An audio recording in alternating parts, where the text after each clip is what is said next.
Welcome,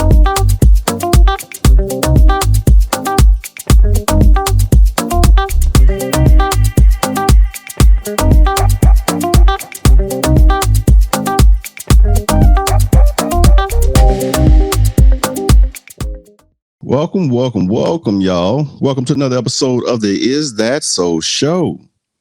All right, I am excited for today's guest. We switching it up a bit.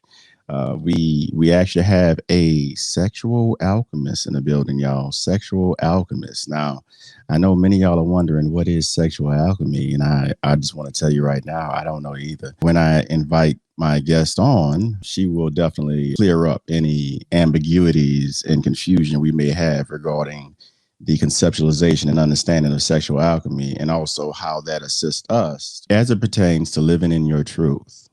Understanding that's my way of saying be authentic, choose authenticity. I know that when we are aligned, and to be authentic is to be in an alignment with your values. The closer we are in alignment with our values, the more authentic we're being in that space. The more authentic we're being in that space, the more we're living in our truth. The more we're living in our truth, the more access to our power we have. The more access to our power we have, the more we create, the stronger the vibrations that we send out into this physical environment that then creates what it is that we are seeing and believing that we will experience. And so authenticity is most certainly the path for me. And I believe it's the path for all of us. Our default state is authenticity. The only thing that scares us, the only thing that moves us out of authenticity is our fears, or are our fears. Our fears removes us out of our default state of authenticity, because in a default state of authenticity, we're in a position of receiving, arms open, gratitude, appreciation for life. But in our fears, we protect. You can't receive in a position of defense. And so it's our fears that scares us out of our authentic selves. Fear is present is the choice to be courageous, which is the choice to do it anyway, to move forward in spite of being afraid. So when the presence of courage is there, then you allow yourself to be your most authentic self. Fears, I don't speak now absent fear. Every time I get up and I speak, I have some sort of, a little discomfort about, what will you say? Will you stumble? Blah, blah, blah. Noise of the mind. And I know it's noise of the mind, but I choose to do it anyway, because this reflects my value and my mission statement, which is to assist others in developing the audacity to live unapologetically authentic. Audacity, to be audacious, to be bold, to be courageous. That's what I assist. That's what I value. What gives me fulfillment, to see others choose to be courageous, choose to be audacious, because I know that freedom exists on the other side of our fears, and we need audacity and we need courage in order to do it. Again, sailboats are safest at the harbor, but they were never built to remain docked. Without further ado, I'm going to bring in my guest, because I am extremely excited to learn about this topic. There's very few people I've brought on the stage that I have no idea about what it is that they're going to say or do. This is one of those rare situations where I have no idea what sexual alchemy is, and so I am definitely curious. I'm in a space of curiosity to see what unfolds here. So without further ado, let me invite in Ms. Rebecca Lowrie. Hello.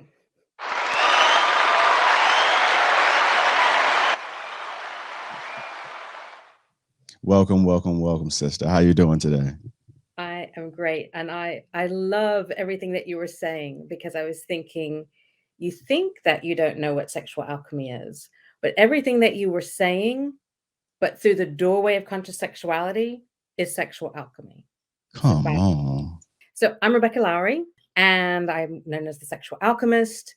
I have been working with men's sexuality for almost 16 years. And I've worked with everybody. I've worked with every gender. I've worked with every relationship configuration, couples and thruples. But a few years ago, it became very evident that my speciality, my, zone of genius, if you will, was working with men and helping them to explore, heal, expand, and discover who they really are as sexual beings. And so now I work specifically with men, and sometimes they come with very specific sexual issues, but more often than not, it's really more of a spiritual journey. It's something, we kind of know intuitively that there's something very special about sexuality, or the men that I work with do, but they can't quite get there. They haven't figured out what it is yet. They just know there's something more to it. They're ready to explore, usually quite terrified, but like Harry said, it takes tremendous courage to step up and say, okay, I'm ready now to explore. I was actually explaining it, even though I'm not familiar with the concept. So can you elaborate on that a little bit more? I will. So when I talk about what sexual alchemy is, I talk about how, how light can be described as a particle or a wave. It can be perceived as different things. And sexual alchemy is similar. So on one hand, it's a process and a journey that I take my clients through Mm, that has developed over almost 16 years of doing the work. I've seen what works. And that is, I mean, it's not a set thing because every individual is unique, but there's a pretty much kind of overarching journey that is sexual alchemy. It is what it says on the tin. So alchemy is transformation, and it's transformation to the doorway of sexuality. mm, Um, it's an energy that comes through me. I think when people kind of intentionally are in my field, magic starts to happen. mm, Even if we're just talking, which is quite awesome, as long as it's consensual, of course. But it's very much like the core of it is a lot of what you were talking about. Like, so to give it some context, my deepest belief is that humanity has been robbed of sexuality, that mm, sexuality is actually one of the most sacred energies we have. And mm, that we were cut off from it, I think, tens of thousands of years ago, because how do you rule the masses? You cut them off from their biggest energy. And one of mm, our biggest energies is sexual energy. It's like we get hungry, we need to go to the loo. These are natural things that arise in our body, and sexual energy arises. I would also go as far to say it's what we're made of, but that's, but we could go down many pathways here. But ultimately, it's an energy vibration that we are and that we channel and that arises within us. And if it's cut off, if we're cut off from it, we're kind of dulled. mm, We've been made afraid of it, we've been shamed of it. They can't rip it out of us, but they could make us ashamed of it. They could make us afraid of it, and they could tell us it's bad and wrong. And so what they've done is made it into the realms of the profane instead of the sacred. And what you were talking about was living in truth. And for me, a human's truth is that we are not just this body. We are energy and vibration and frequency, and part of that is our sexual energy. And so if come we're on. gonna live in truth, we Mm, should embrace all the parts of ourselves, yeah, make yeah. peace with all of the parts of ourselves. You know, Mm, it's a violence against ourself to deny a part of ourself, you know? And mm, so living in truth, and even what you were saying about being authentic, even if you wanted to bring it back to an intimate moment, erotic or not, we're going to have a more authentic moment with each other if we bring our full truth, the full truth of who we are. And it doesn't mean that we have to be like aroused with each other or looking to be sexual with each other, but it means we don't hide anything either. mm. Okay, please, come on, come on. I see. I'm picking up what you're putting down. Like I'm seeing it. Okay, please continue. Well, I think part of the problem is, like if you think sexual energy is by nature a creative energy, it creates life. And we also use a similar flavor of that energy when we create anything, when we're writing a book, when we're, making dinner, anything. And so when we're connected consciously to that energy, we can pour it into the things that we make. And that thread of sexual energy is creative energy. There's a healing thread of sexual energy. But the only thing we've been taught is it's an act between people, that makes babies. And as far as I'm concerned, that is a tip of the iceberg of who we are as sexual beings. And so, if you think about like on I mean, I don't know if it's true, but this is what you read, about is like on film sets, two stars that had some cozy scenes often will end up having a relationship together. Mhm. I don't think they're really in love. I think what's happening is they're opening themselves up to this other person. They want this scene to be authentic. So they're bringing their full self. And that is gorgeous. Yeah. That's beautiful. And so Yeah. they think that that other person is the key that opened it up in them. Mm. They want more of it because it feels good. So I have to go off with you now because I got some of that yummy there with you. But I think Mhm. if we could just be really authentic with everyone, we'd feel that all the time. It wouldn't get distorted. It wouldn't come out so dysfunctionally. I said recently on a show, I said, how can I, in a moment of passion now, I was passionately saying this. I'm gonna say it real calm on here, but I said, how can I trust me with you if I can't even trust you with you? And what Yes. I'm Oh, and what and I'm chill. Woo, yeah, you felt I like did. and it came from the core. Throughout my life, it's like I've allowed myself, when you unveil yourself and people don't know how to respond, and you realize that people don't know how to respond because they haven't yet responded to their own energy. Exactly. It's like I can't I and you can please correct me on this one because I do not like, I prefer not to see the lack of, but I just don't feel comfortable sharing myself in a world that is so cruel to themselves. Mhm. Because if they hate themselves, I know they're gonna hate me when I show you who I am, Mhm. And so that fear, that's why I'm always speaking about fear, because it's constantly there, because I know how cruel we are to ourselves. That's why most people can't look in the mirror. Or if Yeah. they look in the mirror for longer than 30 seconds, they get nauseous. You Yeah. know? How could you ever love me if you treat yourself like that? Why men's sexuality? How did you come about seeing that men in particular, you were really skilled at dealing with men in particular? When I first started working, I worked with everyone. Anyone who approached me, if I felt I could help them, if I felt if there was a resonance, I would work with them. But it was really clear. Like I noticed that with men, something came through and just knew what to do. Like Mm, it's not Rebecca the person. There's an energy that comes through, there's a wisdom that comes through and knows what to do. When I'm with women or people of other genders, I could help them. I've got experience and something, but that same thing doesn't come through. And after a while, my mentors were saying, look, you need to niche down because to really serve the way you're meant to serve, you need to be serving who is your zone of genius. I think that's a term from Gay Hendricks. He says, your zone of greatness is great, but your zone of genius is that sweet spot. And I was nervous to niche down for years. I thought, mm, I don't know. I had this thing about, I have to work with everybody.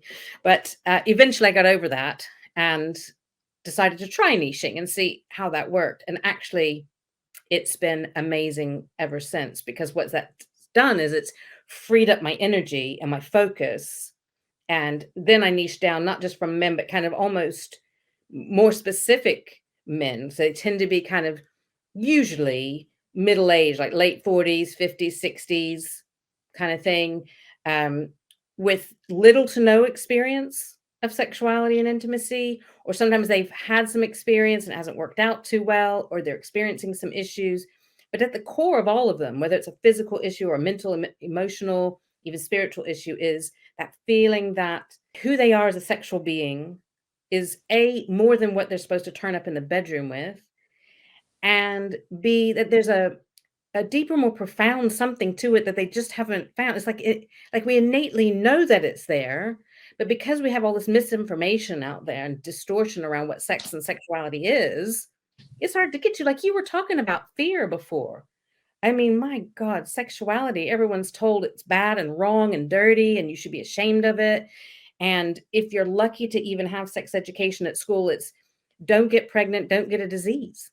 There's nothing mm, about bring your full self to the moment, be present in your body, learn how to love your body, learn how to communicate, boundaries and consent. There's none of that.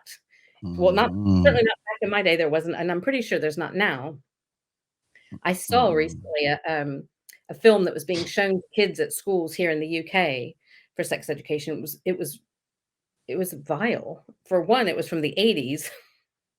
Nothing from the 80s should be shown anymore. except for humans such as myself. I'm definitely Well, from the yes, 80s, but yes. So I just realized that something magical happens when I have a man in front of me. He tells me what's going on for him. I tell you exactly what happens. I think you'll get this, you'll feel this. He starts talking to me. I'm starting to tune in energetically. And this used to get me in trouble. I can feel and sense who he is beyond all of the conditioning and fear and beliefs and habits and patterns that got, all that gets dumped on all of us as we grow up, no matter where you grew up, no matter culture, no matter whatever. There's always the cultural narrative, isn't there? And then there's your own family and the school and and media and all of that. So we all grow up with this.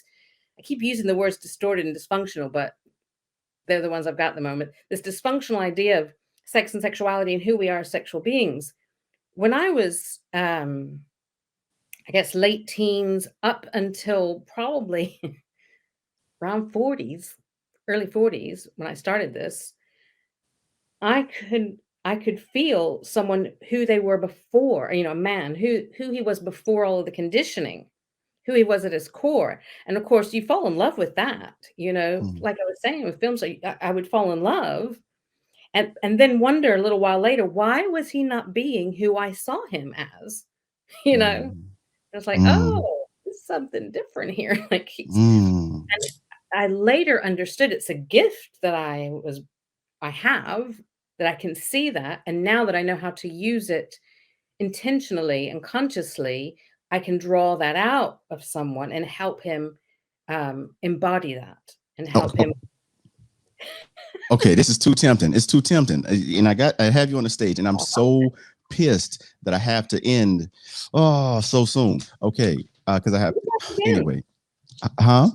We'll talk again sometime. Yes, please, please. Yeah. You want to have to come back. Like I'm serious. Like soon. But what? And I know we're in a distance, but still energy travels. What do you sense from me? I gotta ask. Okay, can I tune in? Can I take a minute to tune in? Yeah, yeah. Please, please. Give me a minute. Like, Do I need to be in any position? Any thinking about anything? just relaxed, Okay. and I'll kind of tune in.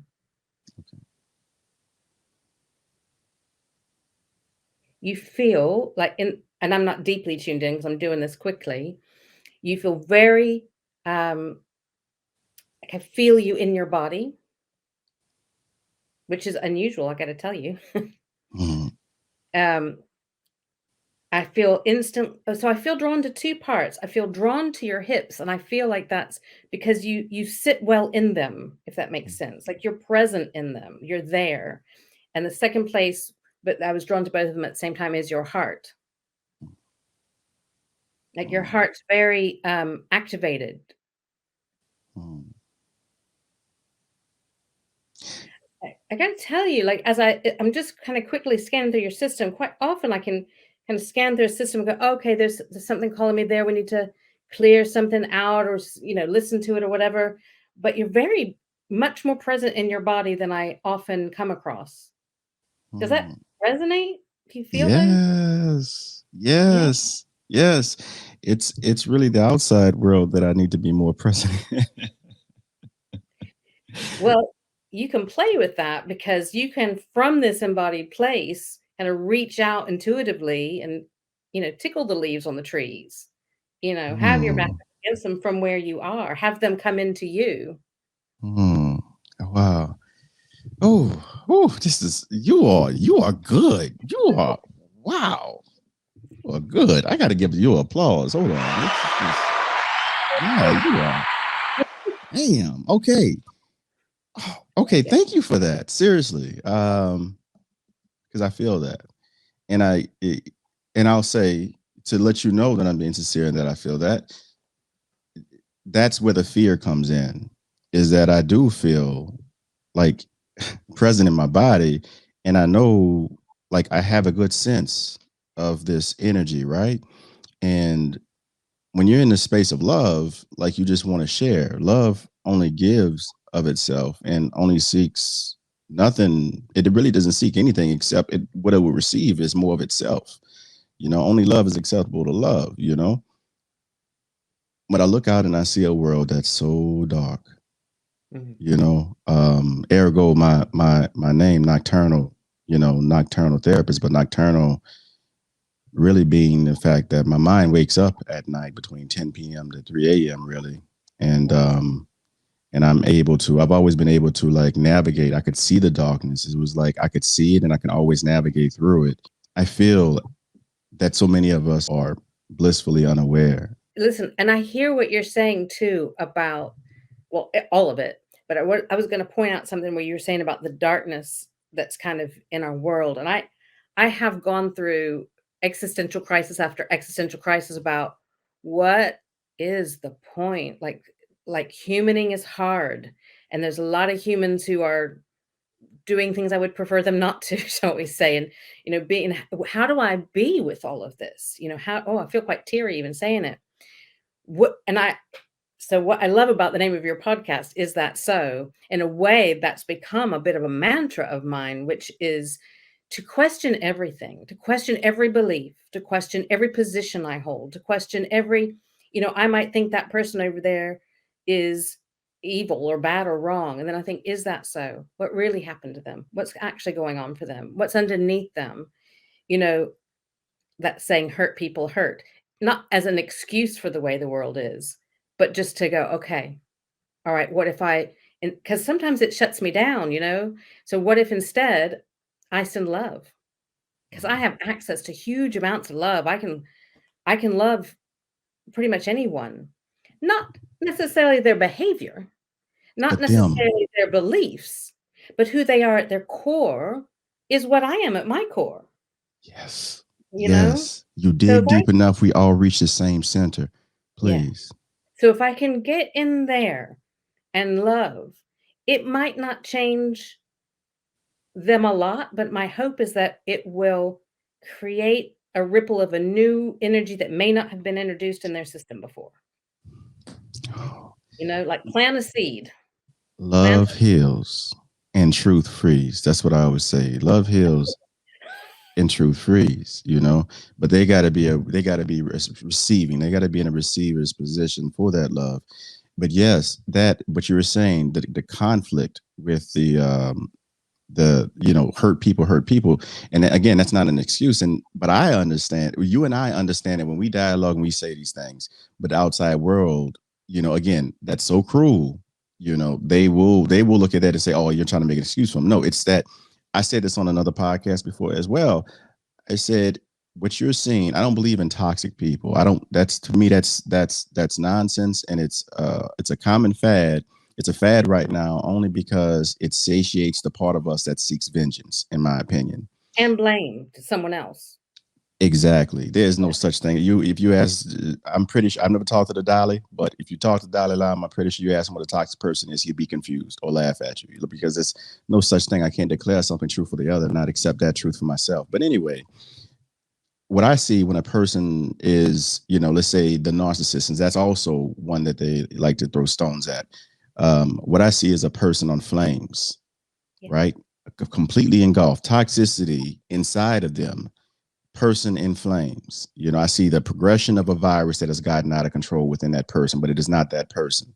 Right. And so if I stand too close to a person engulfed in flames, of course I will get burned. But if I'm seeing it, if my perception is reality, if my perception is I just got burned because this person is engulfed in flames, that doesn't make me want to grab a stone and throw it at them. That makes me have compassion for that person in spite of my pain. That's Right. love. Right. That's how love sees things. There's something you said I was going to pick up on. You said truth.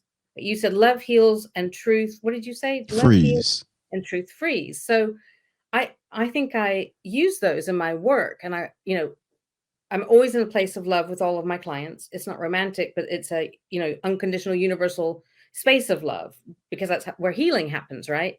And the truth, how that comes into being for me, in part because I can see the truth of who they are, and I can see, yeah, they've been hurt, or they got told this thing that wasn't quite true, but they took it on as a belief, or whatever it is, but I can see who they are before that. But also, I've worked like there's one guy that in particular that comes to mind. I'm sure there's a few, but he I guess he was in his early 50s, never been in a relationship, and he had had a lot of um, rejection, a lot of rejection. And I'd seen him like around and in workshops and things, and I'd seen him being rejected. And he got in touch and asked if we could do some work together. And I was like, okay, like there's something about this guy that people reject. So let me see what's going to happen here. And I thought, I need to shine the light of consciousness on him. I need to shine the light of consciousness on him, like truth, because truth, that's truth. Like, let me see his truth. And I actually energetically envisioned light of consciousness shining on him so I could see what was going on to help him.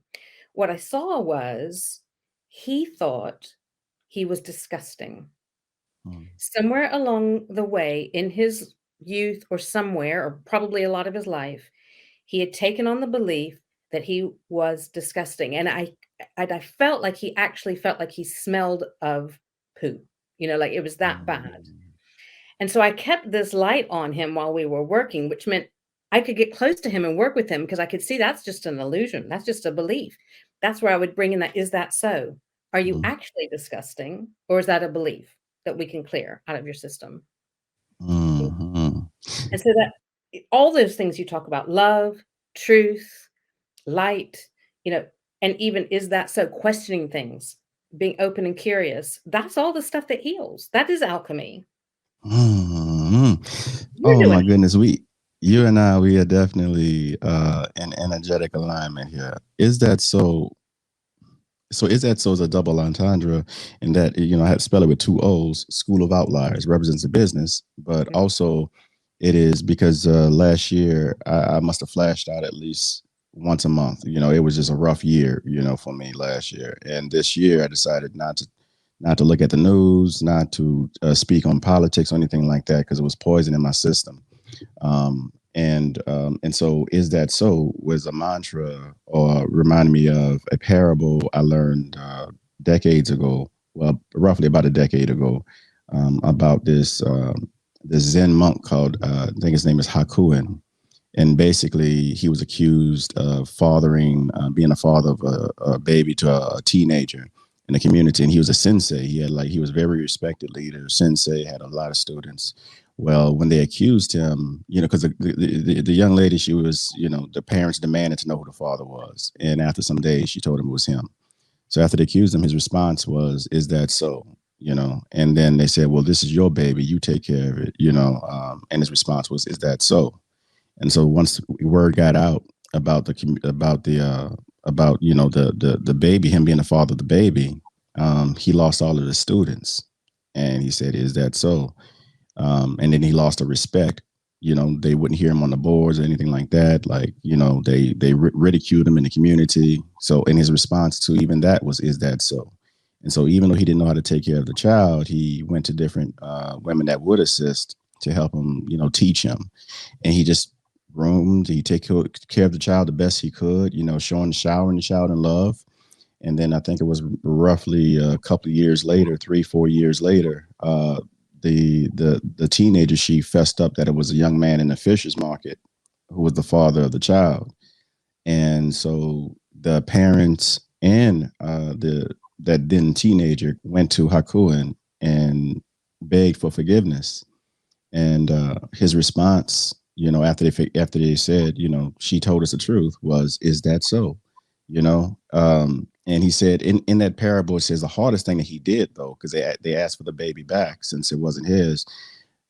He said, "Is that so?" to that as well, but he said that was the hardest one for him because that was at that point that was his child, because it had just been him and the baby for that long, and he lost all of his students. But then he gained back all of his students because literally his calling was to show people how to be non-judgmental of their human experiences. And so Is That So represents that. And so that's the reason why I named this show Is That So, because I wanted this to be a medium for me to just get that poison out of me and embrace and really look at who I truly am and what really matters most to me. all the stuff you were talking about at the beginning about being authentic and showing up in your truth. You're just doing it. But how do you, so that person that you're talking about dealt with a lot of rejection? Because I dealt with rejection in a different form. I dealt with a lot of rejection, but a rejection of understanding, and I oftentimes talk about the difference between understanding and understanding. Too many of us have understanding because we're all protected under certain laws, whether we know them or not. Right. But few understanding. I think about Socrates when he went around questioning people that knew how to do a thing, but didn't really understand what that thing meant energetically. And so he went back to the oracle saying, yeah, I know I'm not the wisest person, but these people, they do things and they're professionals at doing it, but they don't know what they're doing. And the oracle said, that's why you're the wisest person in the town, because you know that you do not know. Exactly. I love that. And that is why I use that is that so much, because I I believe there's a bigger picture that we can't see. We are here having this human experience, but we aren't just human. We're soul or spirit or intelligence or something. And there's a bigger picture.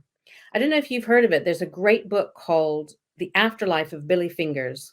Billy Fingers Mm, was his nickname on. This is a true story. mm, So this gentleman um, was a drug addict his whole life. He was a heroin addict and other drugs, whatever. And he died when he was 65. And his sister, who was a chiropractor in New York somewhere, she wasn't hippie woo woo, anything like that. She started hearing him after he died and didn't believe, she just, I must be mad or I might be dreaming about him because I miss him. But eventually said, all right, if you're really Billy, you're gonna have to give me some proof, mm, which he gave her remarkable proof. So she was like, okay, maybe I'm mad, but let's keep talking, sort of thing. And what he said, oh, I get a bit choked up talking about it. Because even if it's not true, it resonates with me. He said, you know, if you look at my life on earth, and I was a mess and I was a drug addict and I caused you problems and I caused mom problems.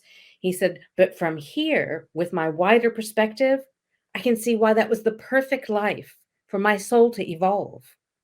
I He said it was perfect exactly for what I needed. And I'm so grateful you were there for me. And now that I can see the bigger picture, I can see the gifts I got from it and the gifts I gave from it. Oh, I've got chills even talking about it. And so for me, whether I believe it's true, but even if it's not, I carry that with me. Is is that so fits in because we don't know. mhm. We don't know. I mean, Right. ultimately, here's the existential bit, right? Ultimately, everything only has the meaning we give it anyway. Perception's Nothing, reality. yes. Nothing has any intrinsic meaning, which could be depressing on one hand, but very liberating, really. Yes.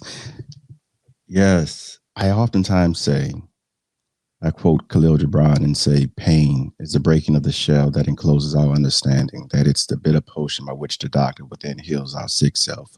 So drink the potion in peace and tranquility. And it's just a small excerpt of what he says on pain. It's beautiful. But I always say I never waste my pain because my pain has a purpose.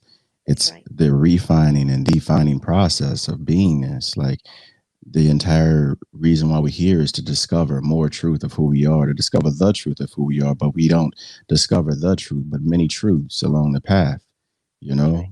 And so as we move along this journey, we're going to experience pain because in this space of business, we not only know a thing based off of what it is, but we also know its opposite based off of what it is not. And so too, it's true for us as well that we not only know ourselves based off of who we are, but also we learn who we are based off of who we are not, which is our shame.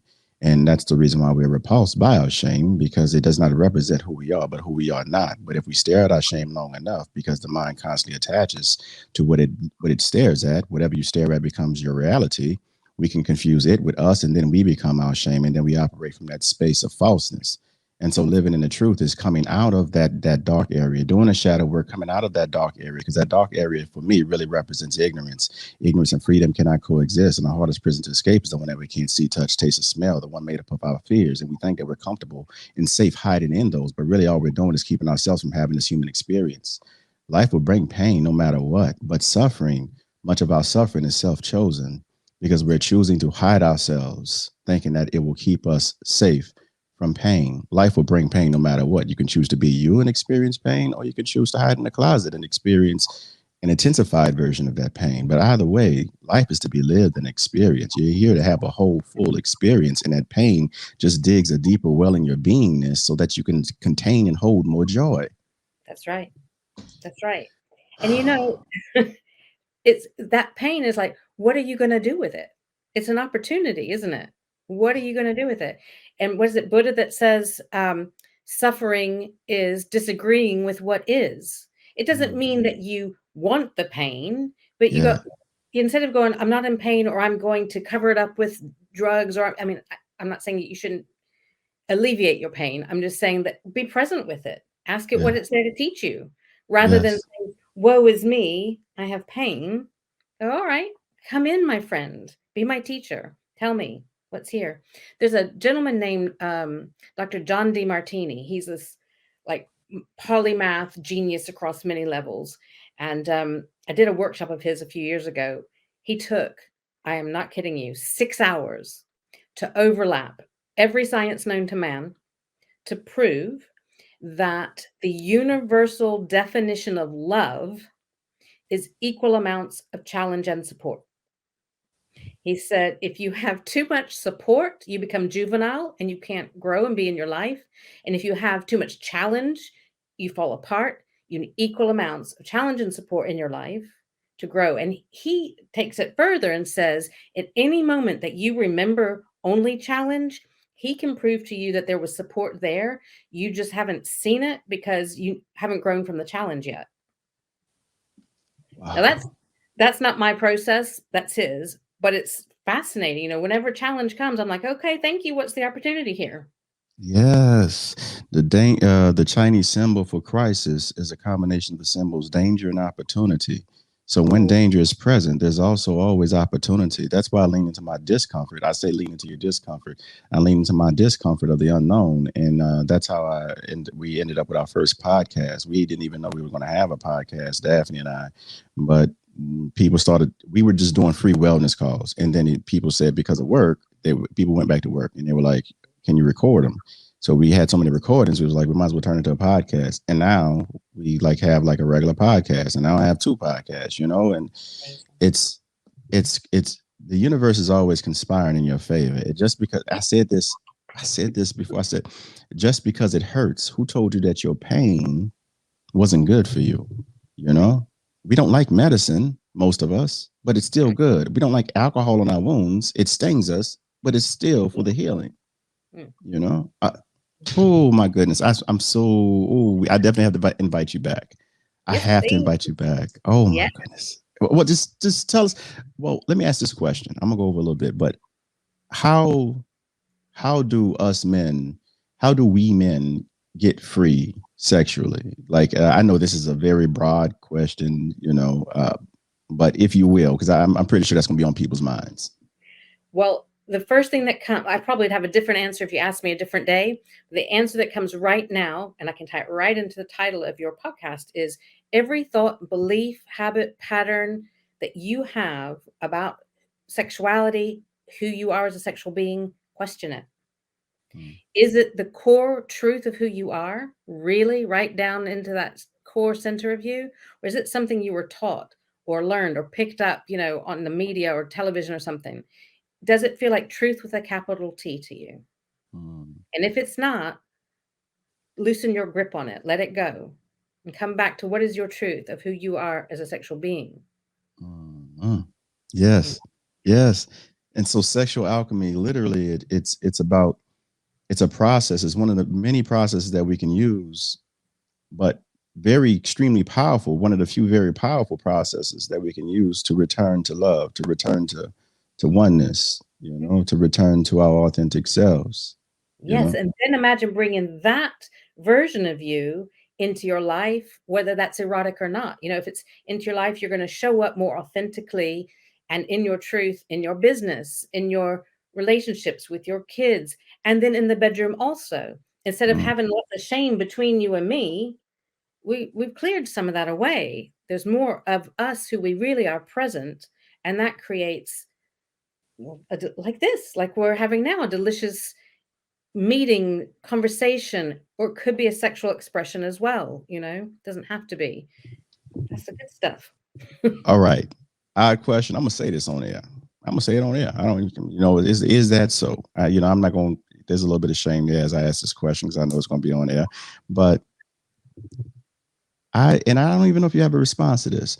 But I've always wanted to have sex in the forest while there's like a gentle rain going on, and I've always wondered why is that always like I thought it was like a childhood thing, but it's never left. Like I always see like mountains, forest, little gentle rain, and I feel the sexual energy when I think about that space, you Mhm. know? Like, is there any insights you can give into that? I know I don't even know how to ask the question. I just know that it's always there, you First know? of all, it's really beautiful. Um, and you know, without digging around, it could be many things. It could be that when you were younger, you were out in the rain and somewhere similar to that, and it awakened something in you.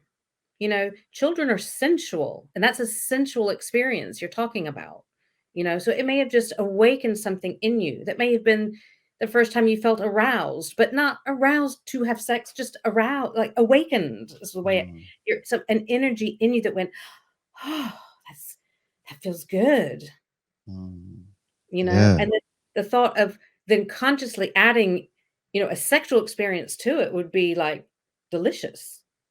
It could also be that you resonate with the woods and nature. You said something earlier about, you know, needing to get back out there. Maybe even just getting out back out in nature would bring back that sense of I was going to say awaken being in your body. You're already in your body, but awaken in your body and connected more widely to all that is. Oh, that's it. I know I'm going over, but I have to say, yeah, you are hitting it. Nature is like that's where I learned the laws. I can understand. I believe that physical is a manifestation of spiritual laws. And so nature has always taught me. It's always alive. Like I've lost so many people, through grief and I mean, through like death, untimely deaths and violent deaths and so on and so forth. So many people. And one day I was well, at this hypnotherapy training I was in. At my hypnotherapy training, the last day, for some reason, people kept saying I kept hearing them say goodbye, right? And it wasn't. I was I was cool with everybody there, but they weren't like family or nothing like that, but anyway, 6 day training, and so the last day it was a very short day, easy day, but they kept saying, "Oh yeah, goodbye, goodbye. Make sure y'all say y'all goodbyes, goodbye. That's goodbye is important. Goodbye, goodbye." They must have said that about 100 times, and somewhere around 101, something in me loosened up.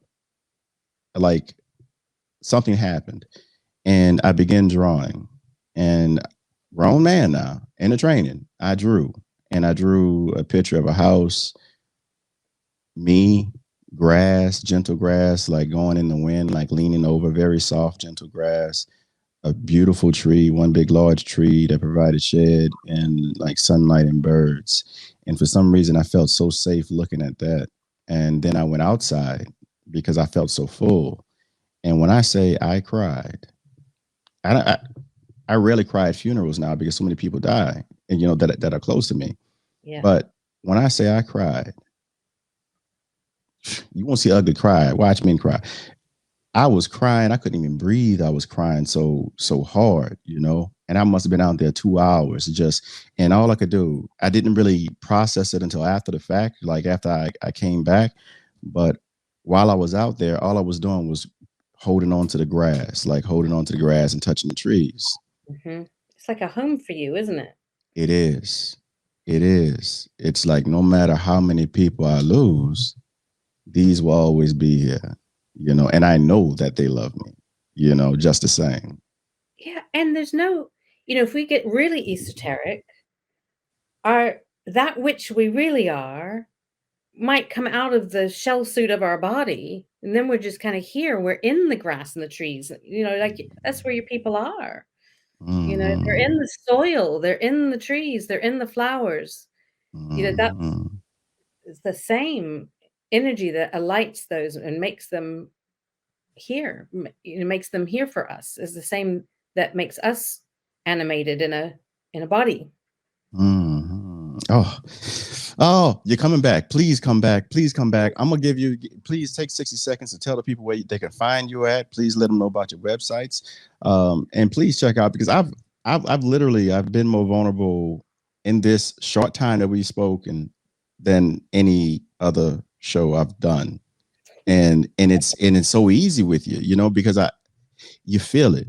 I can feel it, and it's like, oh, here's an opportunity to be like truly be authentic and ask curious questions, and and somebody will respond with actual loving answers, and and respect that curiosity even if they can't answer it, like that Yeah, space. That's reciprocity. That's what I call when I say evenly yoked energetically. When there is not even yokeness and energetically, there cannot be any real reciprocity because right. one is always given and one is always taken. Is always uneven, But in this space, I can like sense you and I can feel you, and it is such a good feeling. That's why I say you have to come back. We have to do more stuff because I have way more questions, and I'm sure other people have way more questions.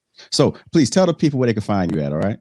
Well, and I just want to say, for your part, you hold a space that allows us to come. I mean, I always bring my true authentic self, but if it's not being received, I can only bring as much as is being received. Do you know what I mean? So you got to give yourself some kudos as well. You hold that space. Look, I'll take all the love you have to give. All the love you have to give. And we mean that. We mean that in a non-shameful way now, y'all. Totally.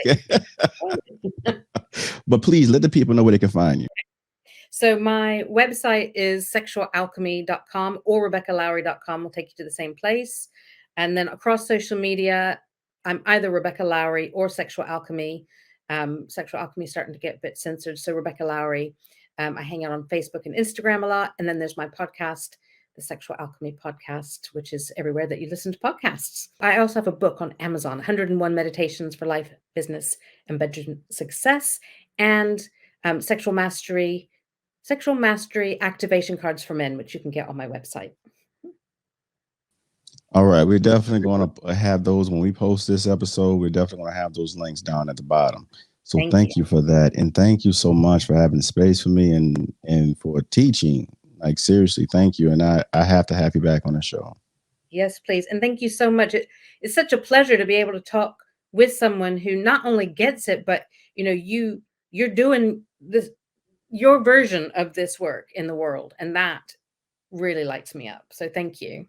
Thank you, sister. Thank you. Give me 1 second. All right. Well, actually, yeah, give me 1 second. Give me 1 second. All right. All right, y'all. That was that was an amazing episode.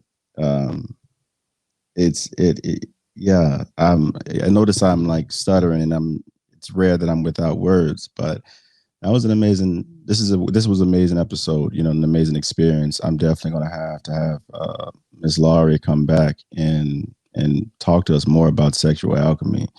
I know myself, men, y'all definitely want to check out the site because I'm telling you, y'all know I'm not about bullshit. I'm gonna say what it is and how I feel.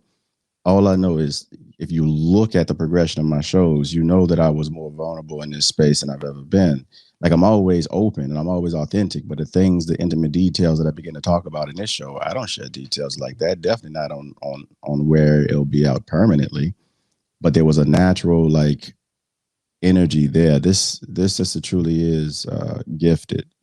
I never saw the services, never received the services, but I just know that she's gifted. She has that. Like she's there, she's aware. And so please check her out. I think as a world, as men, especially in the States, but men in general, I believe that sexual alchemy can assist us in creating a more harmonious and will assist us in creating a more harmonious, loving, and compassionate world. So please check her out. All right. Look, y'all heard it. This was another amazing show. And I don't have any words, y'all. So all I'm going to say is agape and stay lit. See y'all next time.